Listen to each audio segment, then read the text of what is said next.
Hello everyone, welcome to this video, and in this video I'm going to show you how you can add a profile picture to your Pinterest account.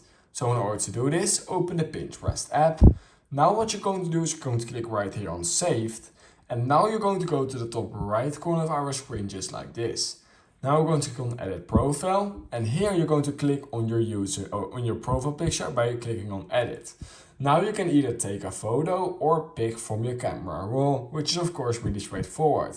For example, I want to take it from my camera roll, then I click on allow access to all photos, and now I can pick any photo I want from my camera roll. For example, I want to use this iPhone as my profile picture. You simply click on choose and click on done, and now my profile picture has changed. Now it's just going to load a few seconds and it should pop up there. And we can see right here that my profile picture has just been updated, so that's how you can change your profile picture or add a profile picture to your Pinterest account. If you learned something from this video, I would highly appreciate it if you could like this video, subscribe to my channel, and I hope I will see you in my next YouTube tutorial video.